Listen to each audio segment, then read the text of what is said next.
Hello and welcome back. Ooh. Right.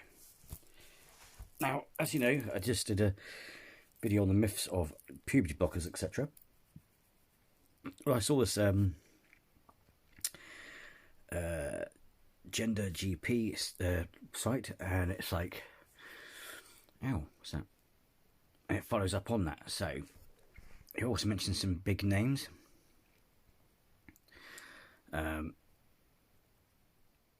Which we'll get down to in a minute. BBC Newsnight. Following the BBC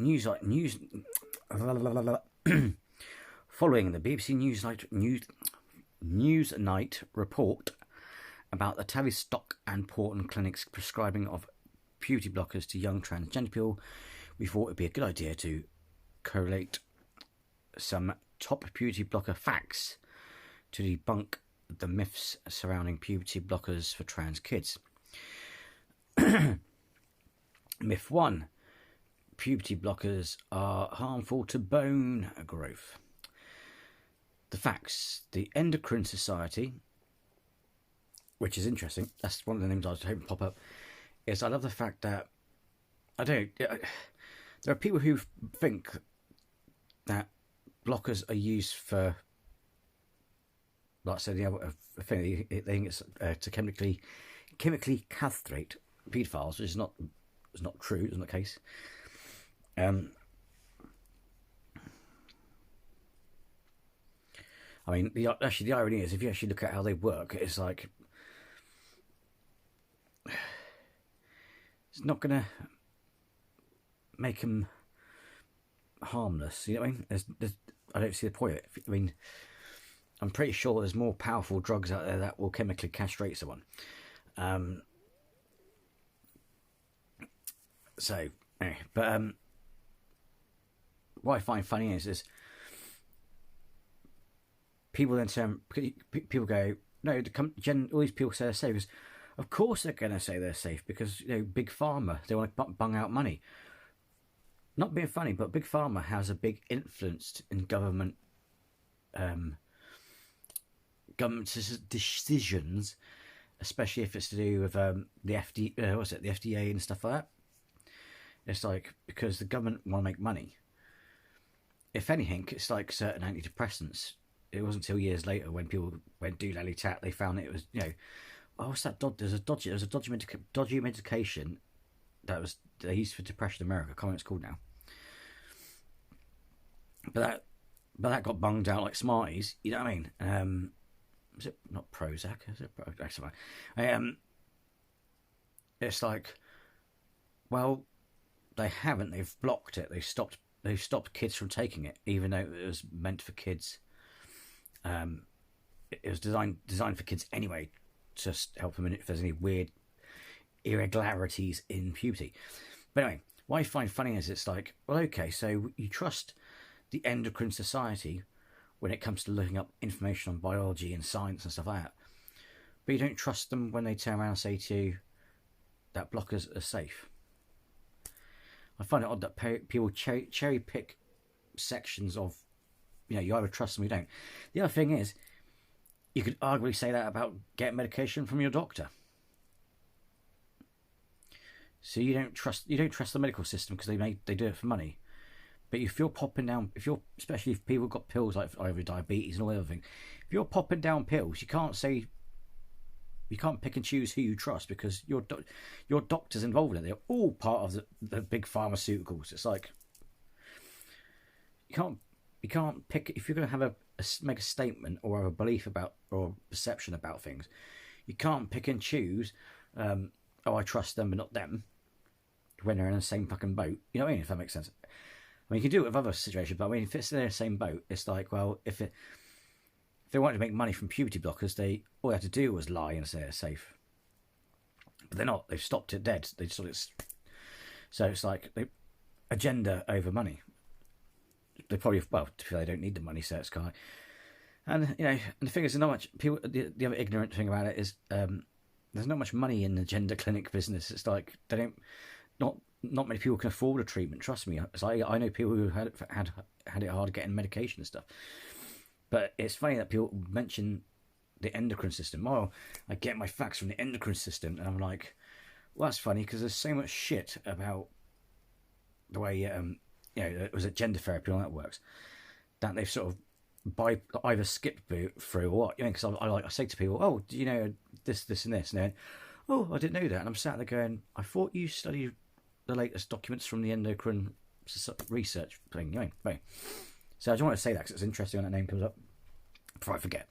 So, the Endocrine Society found that medical intervention in transgender adolescent appears to be safe and effective, and that hormone treatment to halt puberty in adolescents with gender identity disorders does not cause lasting harm to their bones. Endocrine Society.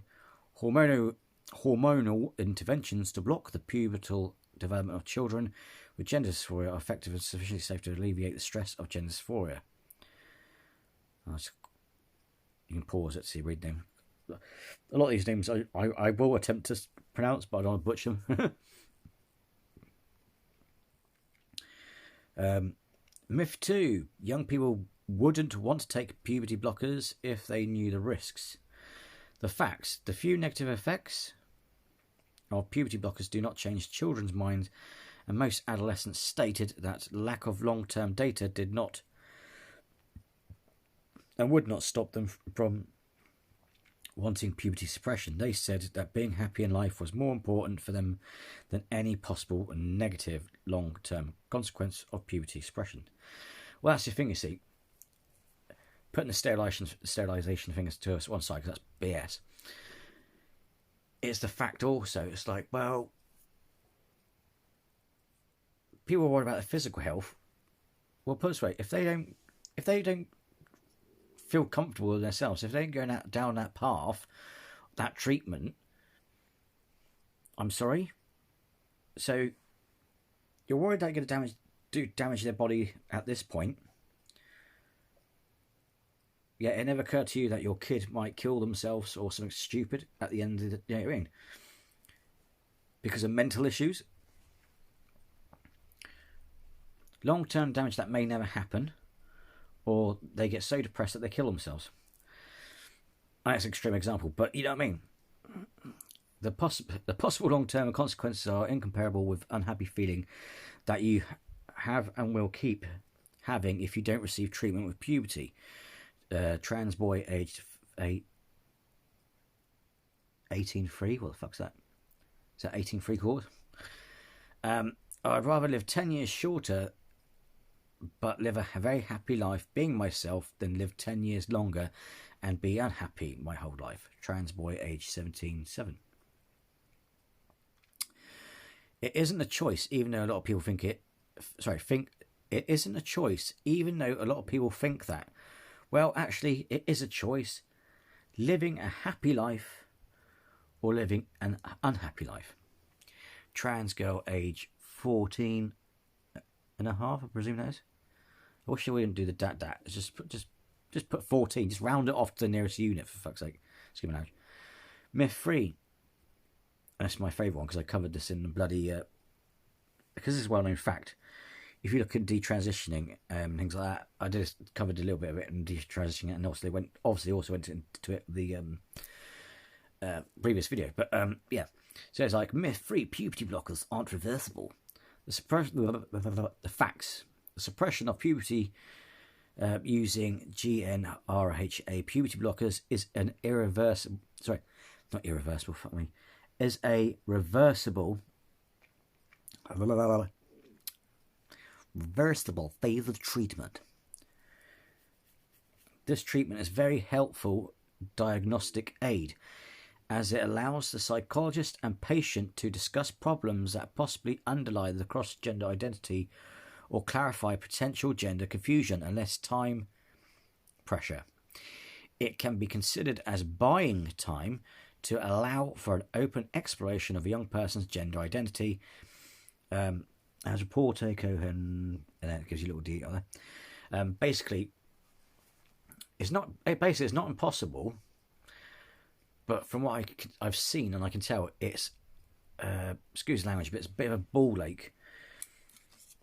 The older you are, if that makes sense, because it's kind of like there's lots of effort for your body to do it. If I make, to change. If you do it at a young age, obviously not too young, and I think they've upped the age to 16 or something like that.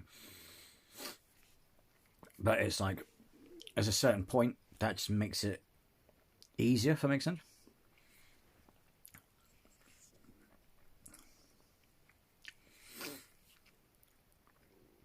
Right. Right. So you read that, yeah. This is supported by guidelines of both Royal College of Psychiatrists and World Professional Association for Transgender. WAPATH. Myth 4. Puberty blockers are a new thing being prescribed to children. Facts. Puberty blockers have been used for years to treat precocious... Sorry, because I got indigestion, I had some Rene.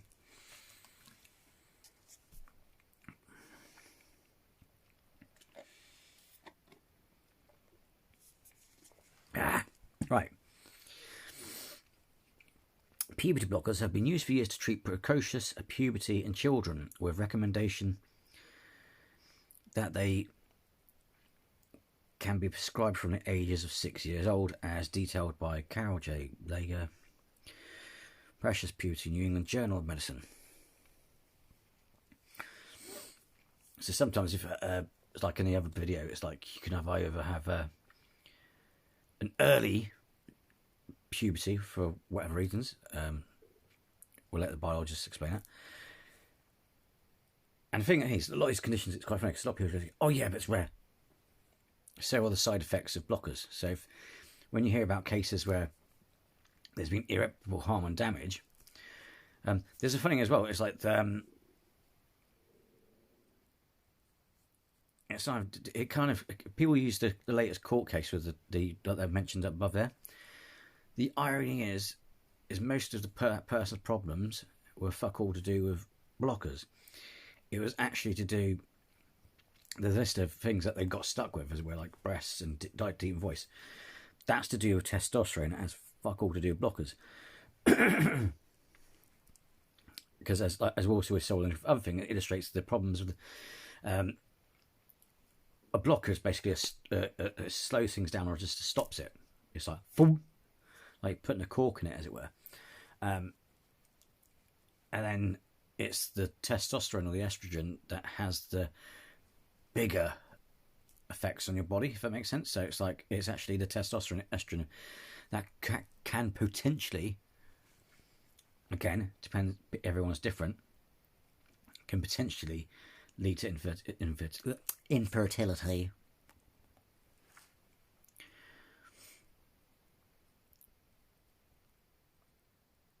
But I think the controversial thing is they fucked up, and the thing is, what's framed up as well, because that court case is not the main drive behind.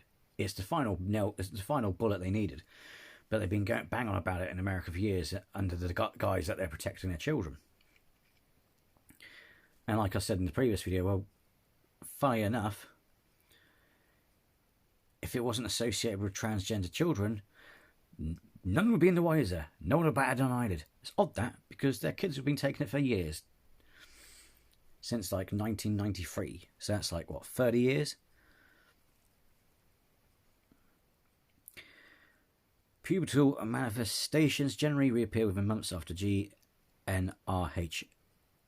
agonist treatment has been stopped, with a mean time to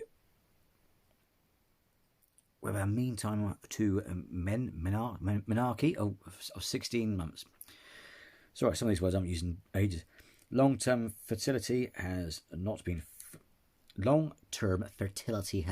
fully evaluated by preliminary observations.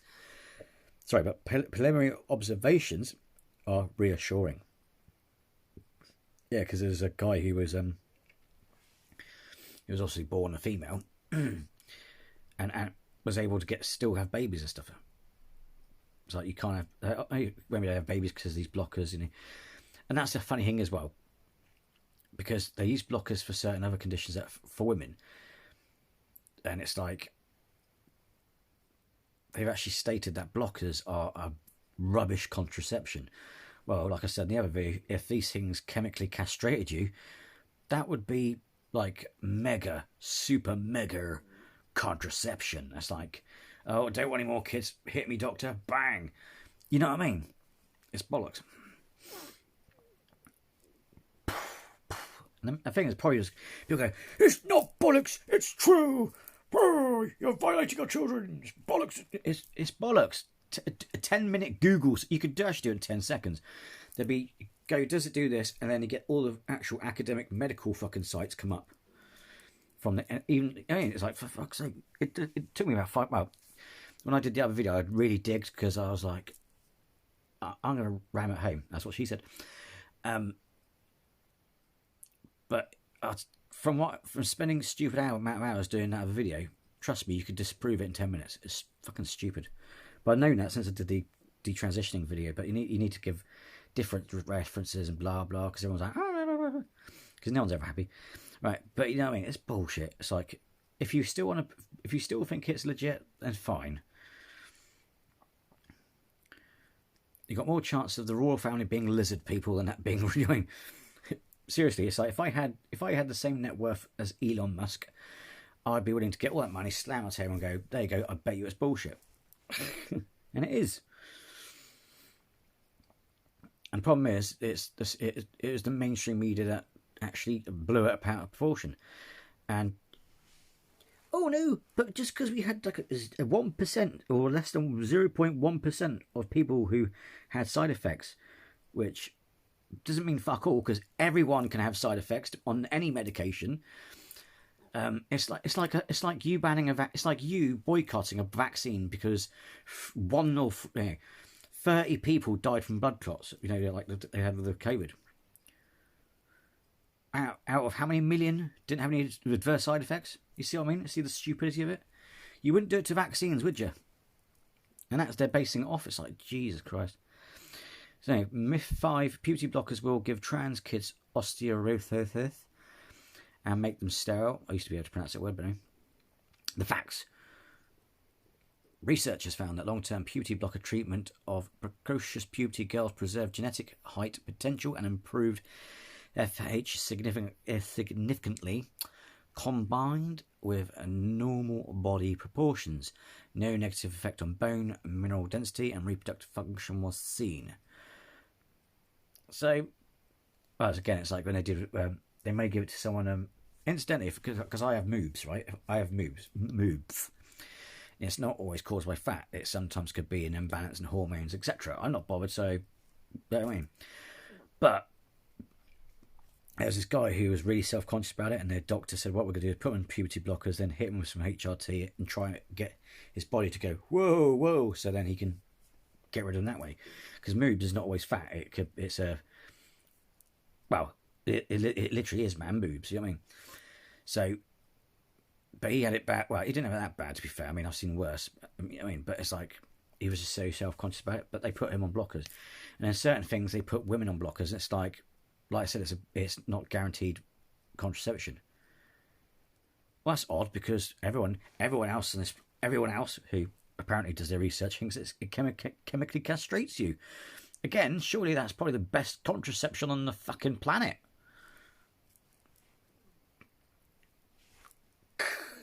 Beat me up, Scotty. This is why, I mean, this is why I don't get involved with fucking conversations. Excuse my language, I'm swearing. This is why I don't get in conversations anymore about fucking anything that's trans issues. It's like, because I'm not saying they're horrible. These people I have debates with, I'm not saying they're horrible. But it's like being in a room with Matt Walsh. It's like, it sounds clever. Because the thing is, people are educated, but the thing is, if you know how to well talk something, it's like, it's very hard for people to come back to, because it's like, you sound like you know what you're talking about, and that sort of thing. I'm not saying that they don't, but you know what I mean? It's but it's like, Jesus Christ. Oh, take this off. But seriously, folks, what the F?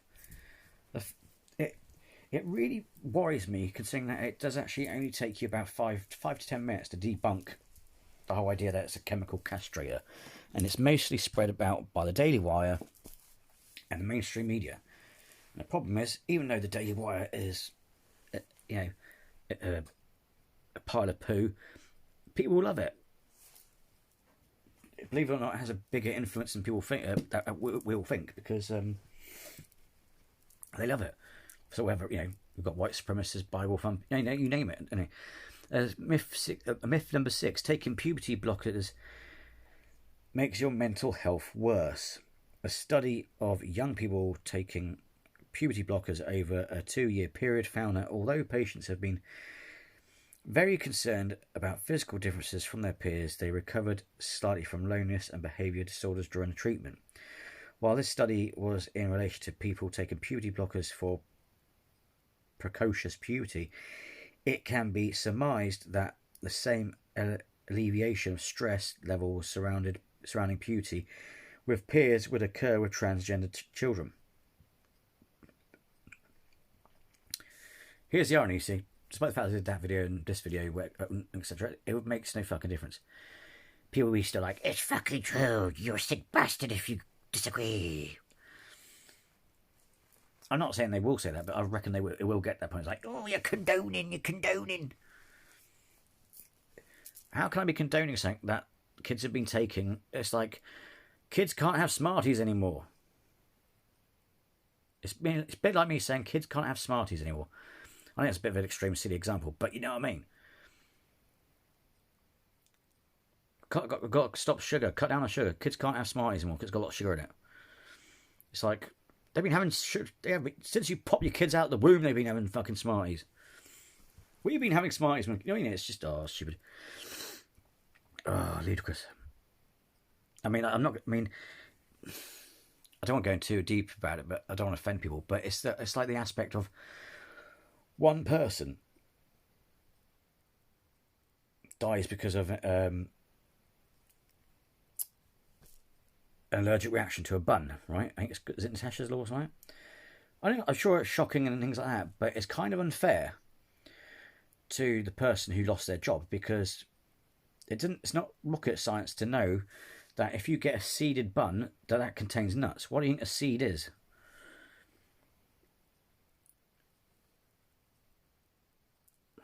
I don't want to go further into that because I don't upset people, but there's a level of really, and because of that one incident,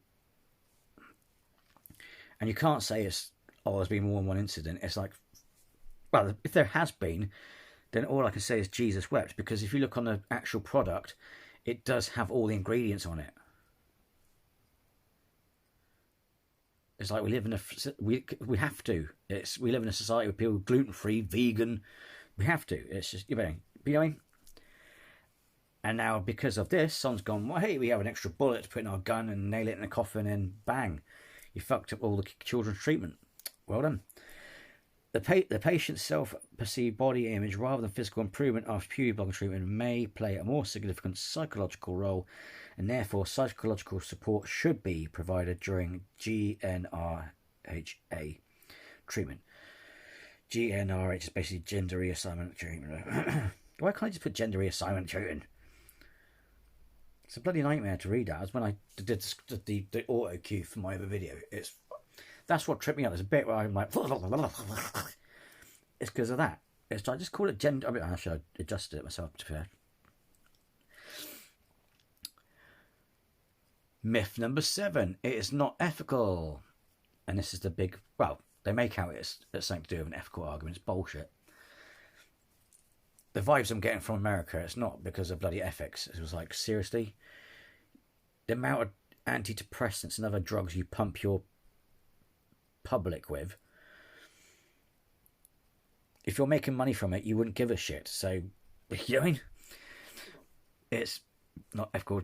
Yep. So the facts are, aside from the fact that puberty blockers are, by their very nature, designed to block puberty, which only occurs in children on the cusp of adulthood, the question, should we suspend the puberty of children with gender identity disorder, was researched by S.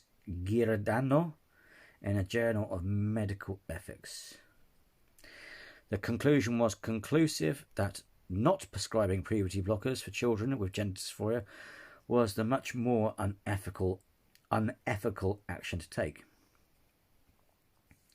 If allowing puberty to progress appears likely to harm the child, puberty should be suspended. There's nothing unethical with interfering with the spontaneous development when spontaneous development causes great harm to the children. Indeed, it is unethical to let children suffer when their suffering can be alleviated. There is no responding with medicine to a problem that is social in nature. This is responding with medicine to a serious medical problem that causes enormous distress to the sufferer and makes them prefer unqualified help, street life, and even death. To go with GID. Whether or not the administration of puberty suppressant drugs is ethical depends not only on the net balance of clinical risks and benefits of treatment, but also what is likely to happen to the child if she or he is not treated at the early stages of puberty. On balance, healthcare providers should include future physical risks, i.e. invasiveness of future surgery, and the psychological and rational social risks, like disgust for self, social integration, risks of suicide. Oh, they play up. Healthcare providers are ethically and to some extent legally responsible for what is likely to happen to the applicant as a consequence of the fact that treatment has been withheld. See, this is point 30. Thus, a decision on SP should involve a judgment on the overall quality of life and welfare of a child. You see, because they go, oh, they just pop them out. Any child could be trans now these days. It's like that recent court case also illustrates the fact that they're not popping them out like smarties, because they did. So in that case, in that situation, they fucked up. It leads to court. And people are saying, oh, others are jumping on the bandwagon. Well, how? Well, yeah, 0 less 1 0. That's the funny as well. Look at the transitioning numbers in Britain. They're minute. That's like, I don't know, 4 people out of 500 or something like that. Or no, 4 people, exaggerate. Was it 4 people out of 50 suing them or suing this thing? But it illustrates that, I mean, there are some companies and other places where, you know, you don't have to have permission to get plastic surgery as long as you've got the money and stuff over the counter, like which I said in the other video. Yeah, there's private clinics that, you know, you can go and get it done in your cheat and get it done. But and it's like, but in general, they can't pump out. You know, there's regulations they have to follow, because if they weren't, we'll definitely be knowing about it. I mean, this is only just it happened recent thing. It's like, it's not like it's not like they suddenly. It's like the trumpet's been blown. Because if you're telling me they've been keeping it secret and only coming out of woodwork now, it's kind of like, well, that looks dodgy as F, because it looks like you're just trying to get extra money. It's like people jumped on the Michael Jackson bandwagon. Oh, he abused me as well. You know what I mean? It would have been in court ages ago. You know what I mean? Anyway, myth 8. Children are too young to know that they are trans and are pushed to take blockers by parents, social media, peer pressure. Ironically, especially in a lot of places in America, they don't get support from their parents. They're too scared to tell their parents, because in America it's the Bible Belt. You know what I mean?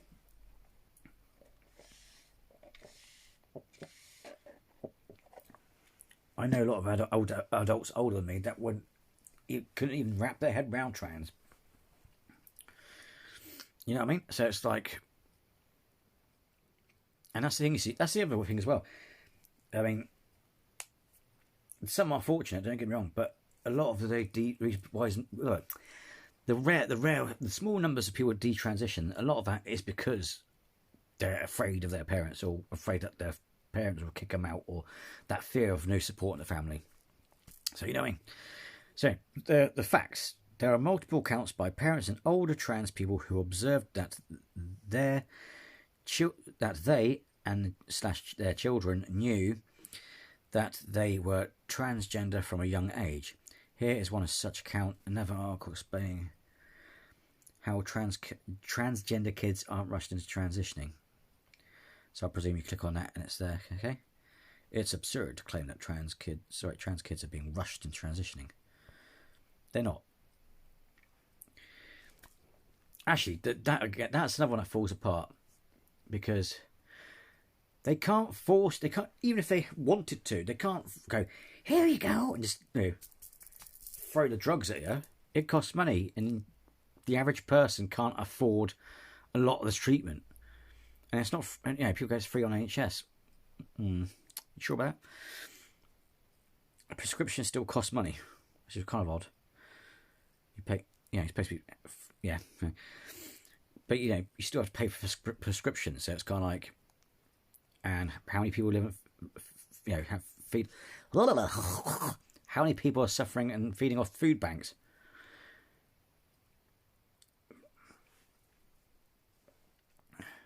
But again, if shit is a fan and they come off those blockers,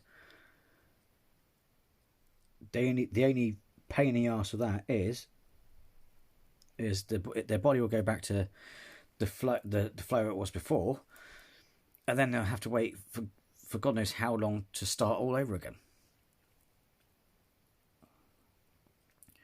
But obviously they even can't even do that now because they've stopped it. It's like, oh, I mean, like I said, I'll leave the is it not scholars, but I'll leave that debate of whether it's right or wrong to the scholars and all those people who like to sit in the chairs of pipes and debate, and I'll leave it to them. It's like, but at the end of the day, it's like, I don't think they do it. I don't think they stopped it because they care about the children. That's horseshit. You know, also the fact that trans people are not protected from conversion therapy.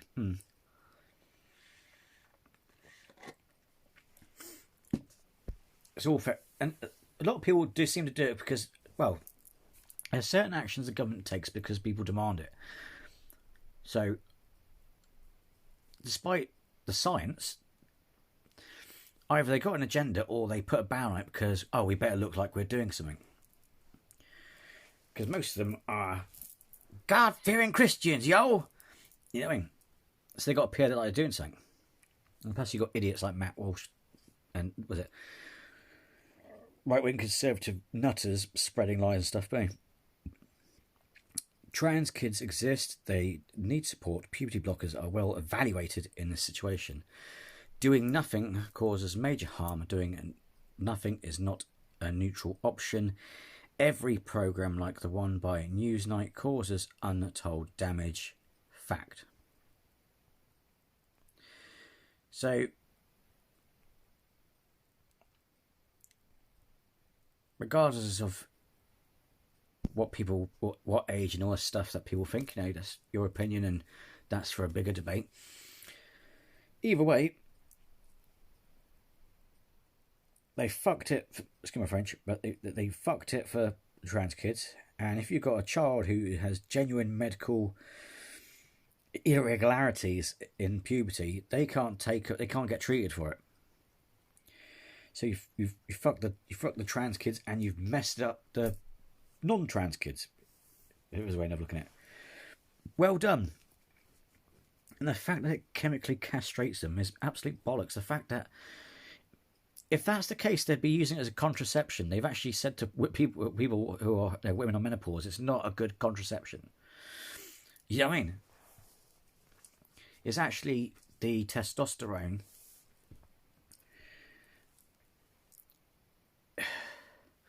So it's basically so in order for basically it puts a stopper in it, right? So it's not interfering with the dosage that they're giving you. Yeah. So if you've got testicles, it will stop you producing testosterone, although technically your brain can still produce it. But you know what I mean. It'll put a blocker there, and that way the treatment can work more effectively.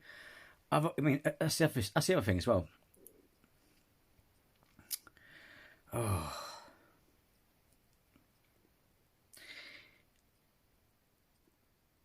it's kind of like like imagine if you took a pill, like a pill that makes you hyper, but then you have a coffee or something that will counteract those effects and bring you down. You know, cancel each other out, or you'll just be wasting that pill, or that thing. It's kind of like that. You're just wasting money on the treatment if you've got your body still producing the extra stuff. It's like they can't. It's harder to measure because your body's going. And it's like, look, try to measure it. Go away. Go away. So the way they put it is put a plug in it, as it were. Simple way of putting it. They put a plug in it.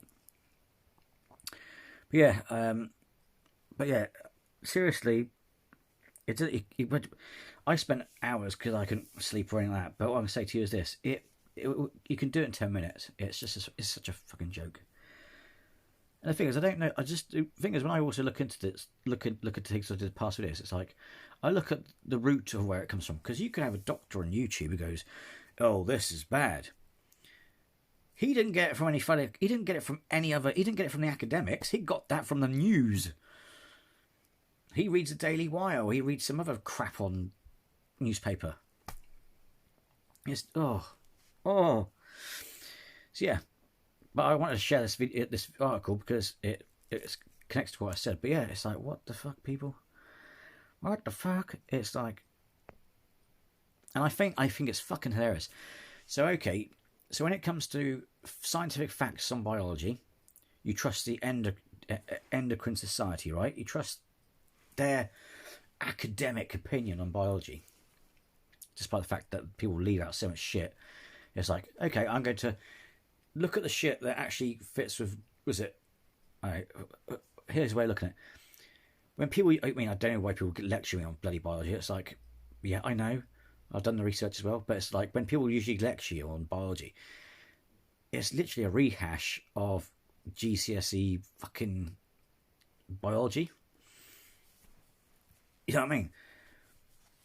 If you actually look at their work, there's so much involved, and it's like when I say to people, it's like, "Oh, I found this and I found that," and they're like, "Oh, I didn't know that," and I'm like, "Did you skip past pages 4, 5, and 6 in the gender or sex, whatever you want to call it, documents? You know, work, the peer review works. Like, did you just scan it?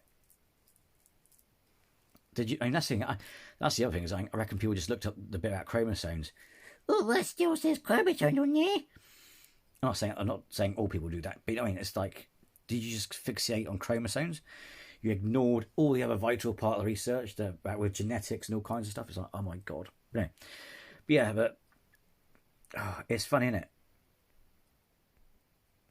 It's funny how people cherry. You can't because the thing is, if you believe that the endocrine center is speaking fact, undisputed fact about biology, then you can't doubt them when they say puberty blockers are safe.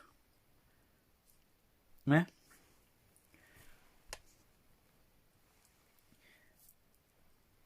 You either trust their academic opinion or you don't. It's that simple. Because funny is, some people say to me, that's what I don't want to go on too long, I don't waffle on, but the other funny thing is people go, "Oh, do you know what they're doing now?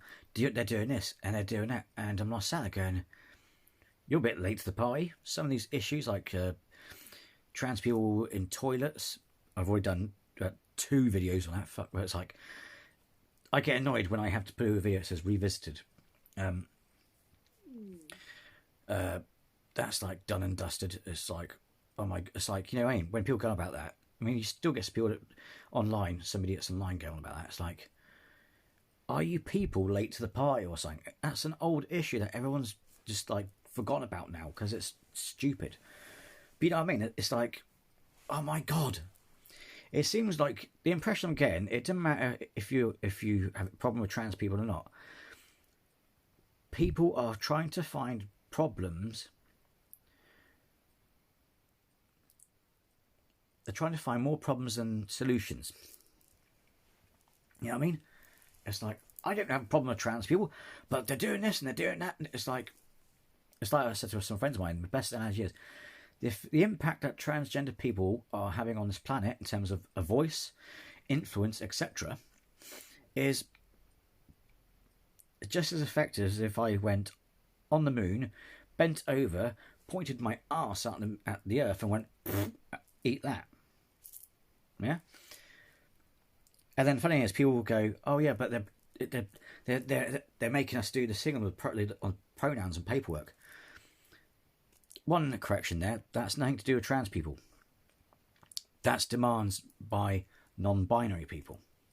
Yeah? Now, non-binary people may include themselves under the umbrella, but there is still a distinction. Non-binary people are stuck in the middle with you, and transgender is someone who goes from one place to the other. Yeah? So it's not transgender people demanding you respect their pronouns, making you change the way computers print stuff and shit like that. As some people have been saying to me, it's like, well, you have to do that, but I'd just like to say, I don't doubt they're doing that, but that's nothing to do with trans people. That's to do with people who are non-binary, who have he, they, and all those different pronouns. It has fuck all to do with trans people. Trans people identify as he or she. Simples. You know what I mean? It's just fuck all to do with trans people. But like I said, people just are trying to nitpick and create problems and find problems where there isn't any, and it's just like, what the fuck? Because people go, I can guarantee you, if you said this, I could pick it apart and do this, and I could prove you wrong. And it's like, maybe you could, but I find it troubling with a lot of people I talk to, because I'm no bloody Albert Einstein, but it gets right on my tits when even a 10-minute Google fucking search proves that it's bollocks. It's like, Jesus Christ. But anyway, yeah, so I thought I'd just share this interesting thing with you.